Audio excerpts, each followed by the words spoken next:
नमस्कार। India debate में आप सबका स्वागत है। मैं हूं आशुतोष पाठक। मित्रों, आज एक बहुत बड़ी खबर फिर आपके लिए लाया हूं।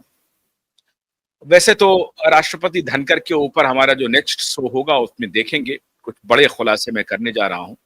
लेकिन अभी मुंबई से बड़ी खबर आ गई और जैसा कि मैंने आपको कहा कि अभी जब नीलेश ओझा की टीम ने मुंबई पुलिस को थोड़ी इज्जत बख्शी और उनको जब कोई ये कह रहा था कि तुम्हारी क्या औकात है, तुम्हारी हम वर्दी उतरवा देंगे, तुम्हारी हैसियत क्या है, तुम हमें नहीं पहचानते हो।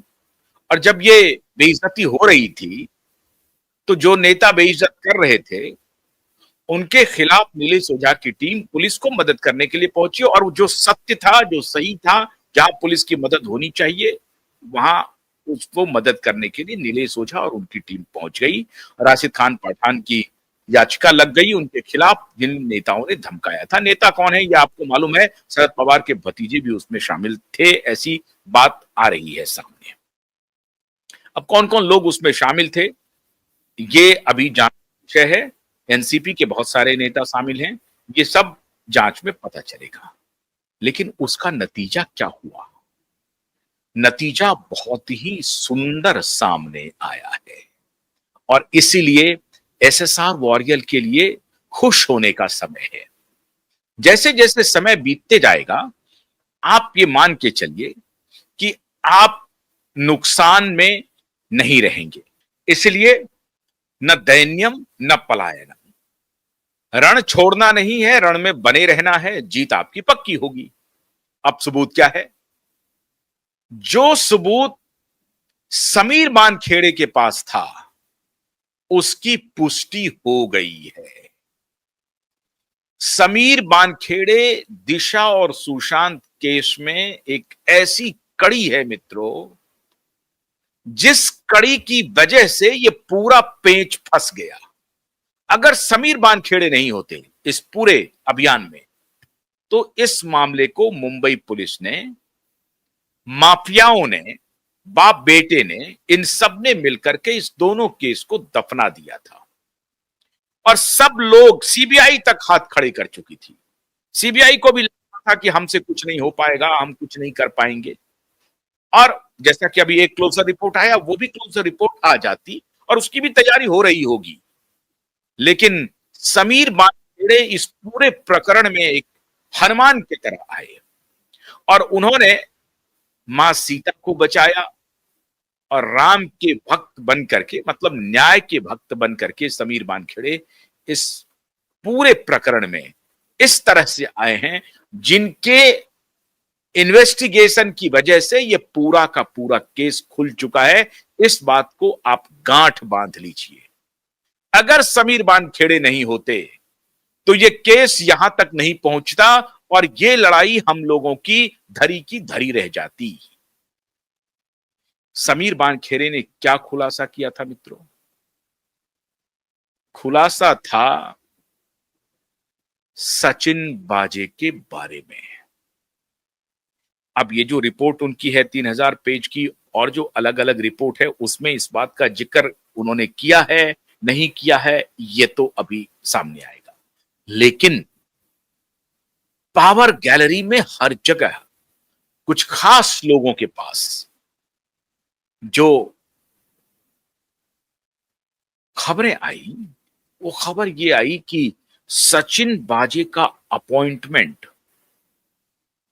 सोच समझ के किया गया था और सिर्फ 3 कारणों के लिए सचिन बाजे का अपॉइंटमेंट किया गया था और इसीलिए उसे क्राइम ब्रांच का, पूरे स्टेट का प्रमुख बना लिया कि जहां कहीं भी, मतलब उसके पास, सचिन बाजे के पास यह अधिकार था कि बिना किसी पुलिस स्टेशन की अनुमति के वो उस पुलिस स्टेशन में जाकर के कोई भी इन्वेस्टिगेशन कर सकता था। इसके लिए सीपी, डीसीपी और पुलिस की कोई आवश्यकता नहीं।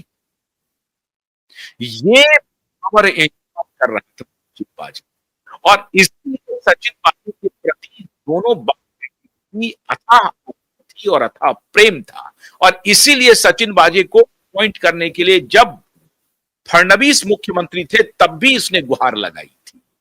फडणवीस ने रिजेक्ट कर दिया था, आपको मालूम है। सचिन बाजी के पास 3 काम क्या थे?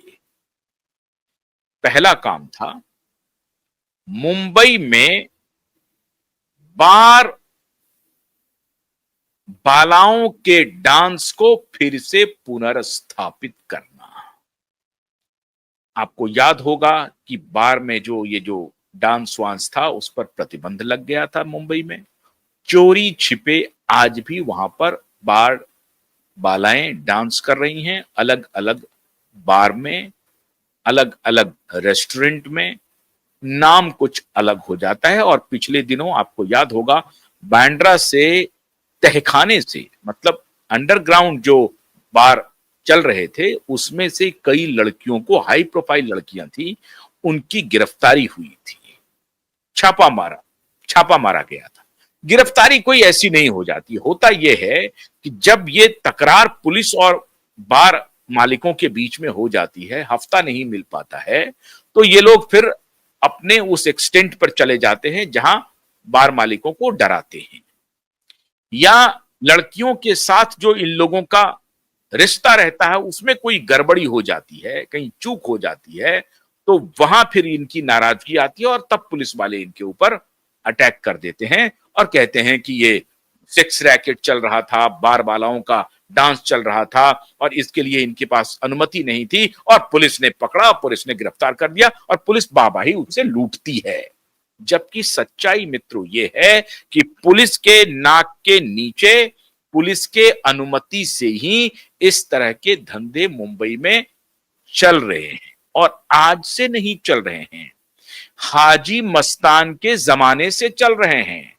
तब मुजरा होता था, अब ये बार बालाएं हो गई। गबलीज के जमाने से होते हैं।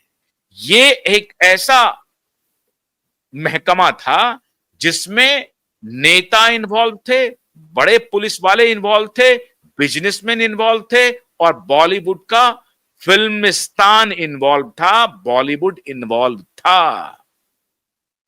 कौन कौन थे? हर जमाने में कुछ ना कुछ सफेद पोश होते हैं जो पर्दे के पीछे से ये सब कृत्य करते रहते हैं। तो पहली जिम्मेदारी थी सचिन बाजे के ऊपर इस तरह के रेस्टोरेंट को निर्बाध गति से चलने देने के लिए। दूसरी, जो कोस्टल एरिया है न सिर्फ मुंबई का बल्कि गोवा तक और महाराष्ट्र और जो गुजरात का जो इलाका है, इन सारे इलाकों पर पैनी नजर रखना और वहां से जो ड्रग का सप्लाई चल रहा है उसको निर्बाध गति से अपने अपने डेस्टिनेशन पर पहुंचाना। ये थी जिम्मेदारी सचिन बाजे की, under the roof of the then commissioner Parambir Singh. और परमबीर ही क्यों, उसके पहले भी जो कमिश्नर थे उनके जमाने में भी चलता था, उसके पहले जो कमिश्नर थे उनके जमाने में भी चलता था। ये सिलसिला 1-2 वर्षों का नहीं है, ये सिलसिला 15, 20, 25, 30, 40, 50 वर्षों से चल रहा है। तब हेरोइन की सप्लाई होती थी, अब बीड की सप्लाई होती है। अब ड्रग्स के प्रकार बदल गए। पहले सस्ते ड्रग्स थे, अब थोड़े महंगे और हाई क्वालिटी के ड्रग्स आ रहे हैं। और ड्रग्स कहां